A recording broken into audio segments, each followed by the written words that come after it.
Assalamualaikum warahmatullahi wabarakatuh. Kami peserta Latsar CPNS 2021 dari Kota Bogor, Angkatan 14, Kelompok 2 yang beranggotakan R. Iqbal Taufik, Putri Sima, dan Putri Mardianti. Pada kesempatan ini, kami akan memaparkan tentang analisis isu kontemporer tentang pandemi COVID-19 yang sedang melanda dunia. Adapun latar belakang kami membahas ini adalah sebagai berikut. Pada tanggal 11 Maret 2020, WHO sudah menetapkan wabah COVID-19 ini sebagai pandemi global. Banyak aspek yang terdampak secara langsung maupun tidak langsung. Sebagai salah satu contoh adalah bidang perekonomian, di mana banyak usaha dan bisnis yang terpaksa harus gulung tikar.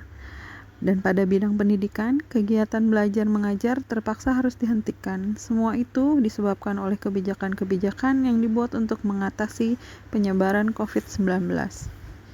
Di sini kami menggunakan metode pentahelix untuk menggali isu yang terjadi dalam berbagai aspek yang diakibatkan dari pandemi COVID-19 ini.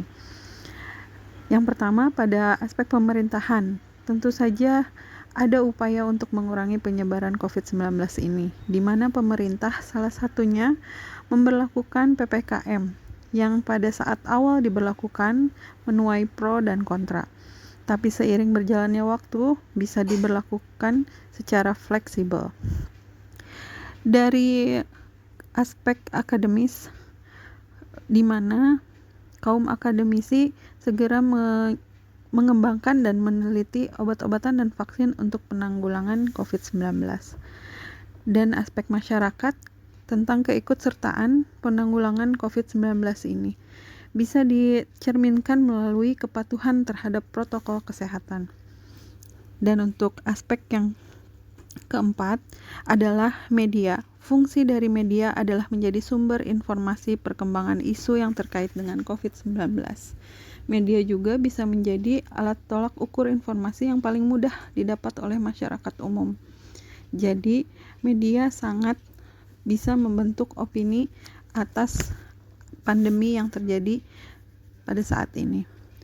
Untuk bidang usaha, bagian swasta salah satunya berkontribusi dalam penyediaan alat dan logistik, terutama logistik medis untuk penanganan COVID-19. Dan adapun berkontribusinya dalam bantuan untuk masyarakat yang terdampak. Selanjutnya, penggunaan metode USG dalam menentukan prioritas masalah, di mana USG adalah singkatan dari U. Urgensi atau tingkat kepentingan, seberapa mendesak masalah tersebut untuk dibahas. S. Seriousness, tingkat kegawatan, tingkat keseriusan masalah. G. Growth, atau tingkat perkembangan masalah. Di sini isu atau masalah yang kami ambil adalah 1. Lumpuhnya perekonomian. Yang kedua, meningkatnya angka kematian yang disebabkan COVID-19.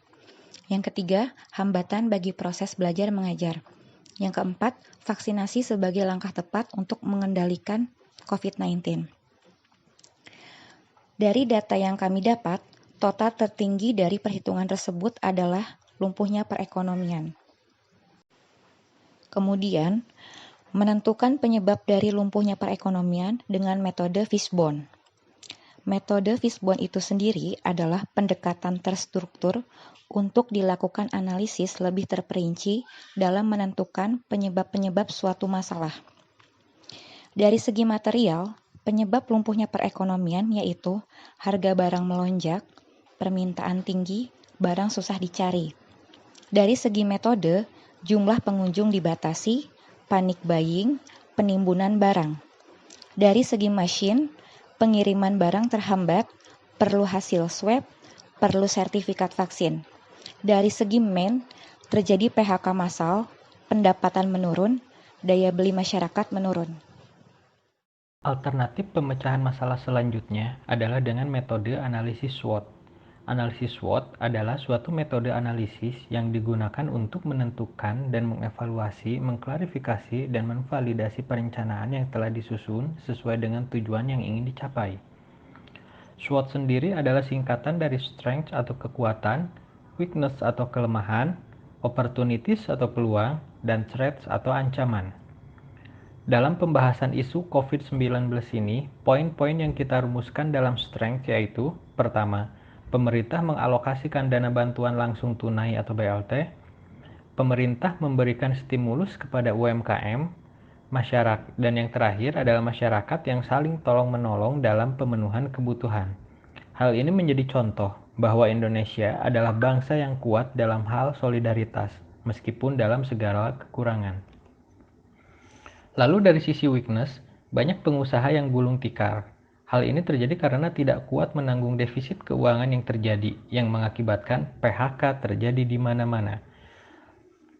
Poin ketiga dari weakness adalah banyak penerapan menggunakan hasil swab. Poin ini kita masukkan ke dalam kelemahan karena memang dapat membatasi mobilitas warga yang akan mencari nafkah harian dan kurang mampu jika harus melakukan tes swab dengan biaya sendiri. Adapun peluang atau opportunities dari analisis ini yaitu: pertama, perhatian serius dari pemerintah terkait UMKM, pemberian BLT untuk warga yang terdampak pandemi COVID-19 ini, dan membuat usaha kreatif, salah satunya dengan cara memanfaatkan marketplace online. Dan yang terakhir adalah threats atau ancaman. Ancaman menjadi isu COVID ini diantaranya adalah meningkatnya kasus kriminal. Salah satu contohnya adalah penipuan online, karena tidak bisa dipungkiri bahwa dengan adanya masalah banyaknya lapangan pekerjaan yang gulung tikar, sehingga berdampak kepada gelombang PHK secara besar-besaran, yang mengakibatkan banyaknya masyarakat yang kehilangan pendapatannya. Demikian presentasi dari diskusi kelompok kami mengenai isu permasalahan yang sedang terjadi, khususnya mengenai COVID-19 ini. Semoga dapat bermanfaat bagi kita semua. Terima kasih atas perhatiannya. Assalamualaikum warahmatullahi wabarakatuh.